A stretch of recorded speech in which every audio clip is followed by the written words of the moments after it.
Hello बच्चों, let's read the question.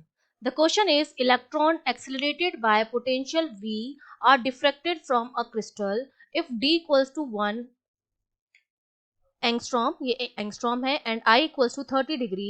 V should be about, तो हमारा जो पोटेंशियल है वो कितना होना चाहिए हमसे पूछा जा रहा है. तो देखिए की कॉन्सेप्ट इसमें बहुत सिंपल है कि जब भी कोई इलेक्ट्रॉन जो होता है किसी भी क्रिस्टल प्लेन से डिफ्रैक्ट होता है तो उसमें क्या होता है. सबसे पहले हम बात करेंगे की कॉन्सेप्ट की. की कॉन्सेप्ट में हमें पता होना चाहिए कि जैसे सपोज मेरे पास कोई क्रिस्टल का प्लेन है इस तरह से, ठीक है. इस तरह से क्रिस्टल के बहुत सारे मेरे पास क्या है, प्लेन्स हैं. ये मेरे पास हो गया क्रिस्टल प्लेन. जब भी कोई क्रिस्टल प्लेन, अब यहाँ से क्या आएंगे, इलेक्ट्रॉन्स आएंगे. तो जब इलेक्ट्रॉन्स यहाँ से आते हैं इस क्रिस्टल पर क्या होते हैं, बहुत सारे इस तरह से, ये इस तरह से क्रिस्टल है मेरे पास.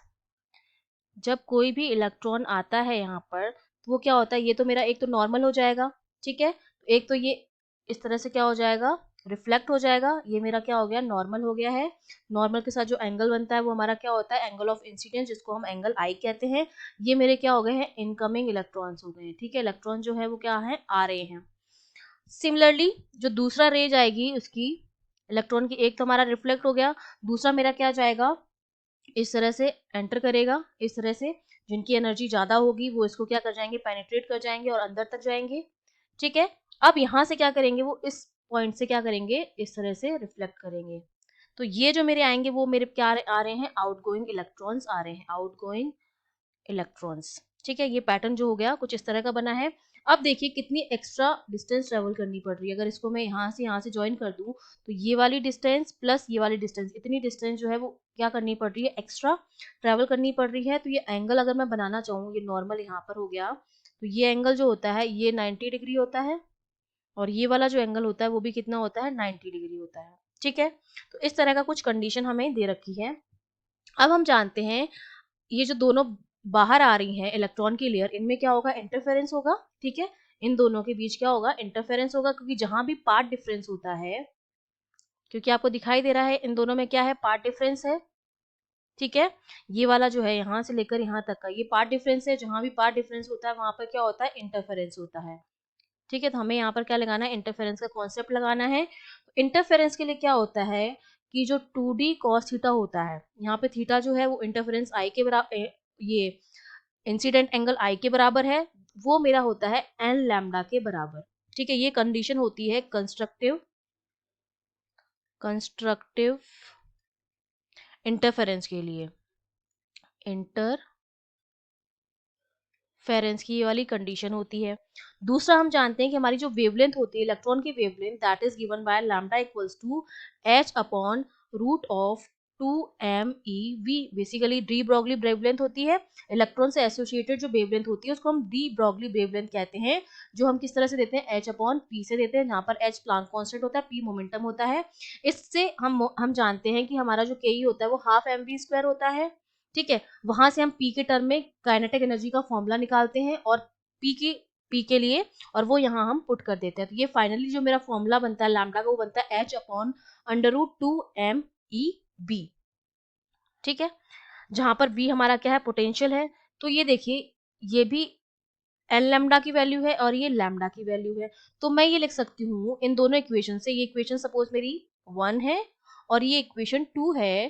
तो मैं इन दोनों इक्वेशन से लिख सकती हूँ कि जो मेरा 2D cos i होगा वो मेरा किसके बराबर होगा, n इंटू लैम्डा. तो n इंटू लैम्डा की value h upon root of 2m e v, ठीक है. तो अगर मैं दोनों साइड स्क्वायर कर दूं, स्क्वायरिंग बोथ साइड, अगर मैं दोनों साइड स्क्वायर कर देती हूँ तो मुझे क्या मिलेगा, यहाँ पर मैं लिखती हूँ, ये हो जाएगा मेरे पास 4d² cos स्क्वायर आई, जो मेरा बन जाएगा n² h² अपॉन, इसका रूट हट जाएगा, ये हो जाएगा 2m e v. और इसी v की वैल्यू मुझे कैलकुलेट करनी है, तो यहाँ से अगर मैं v निकालूंगी तो v मेरा आ जाएगा n² h² अपॉन, नीचे आ जाएगा मेरे पास 8d², क्योंकि 4 इंटू 2 8 हो जाएगा, 8d² m e cos square I, ठीक है. अब हमें सबकी वैल्यूज गिवन है, तो हम सबकी वैल्यूज पुट कर देंगे। तो v इक्वल्स टू n की वैल्यू मैं क्या रखूंगी 1 लूंगी, क्योंकि हम ये एज्यूम कर रहे हैं कि हमारा फर्स्ट ऑर्डर इंटरफेरेंस हो रहा है। तो n की वैल्यू मैं रखूंगी 1 का स्क्वायर, h प्लांक कांस्टेंट है जिसकी वैल्यू जो होती है फिक्स होती है 6.6 इंटू 10⁻−34, और इसका क्या है स्क्वायर है, अपॉन 8 इंटू डी जो हमें दे रखा है वो 1 एंगस्ट्रॉम दे रखा है, तो कितना हो जाएगा 1 इंटू 10⁻10 एंगस्ट्रॉम को चेंज कर दिया, into E m is the mass of electron जिसकी वैल्यू होती है 9.1 इंटू 10⁻31 इंटू ई जो है वो चार्ज ऑफ इलेक्ट्रॉन है 1.6 इंटू 10⁻19, और ये है कॉस स्क्वायर और एंगल कितना दे रखा है 30 डिग्री, कॉस स्क्वायर 30 डिग्री। अब सबकी वैल्यू रख के जब हम इसको सॉल्व करेंगे तो v मेरा जो है ऑलमोस्ट इक्वल आता है 49.8 वोल्ट के बराबर, जिसको मैं ऑलमोस्ट 50 वोल्ट मान सकती हूँ। तो ये मेरा क्या आ गया है, पोटेंशियल आ गया जो कितना आया है 50 वोल्ट आया। That means B option is correct. I hope you understood well. All the best.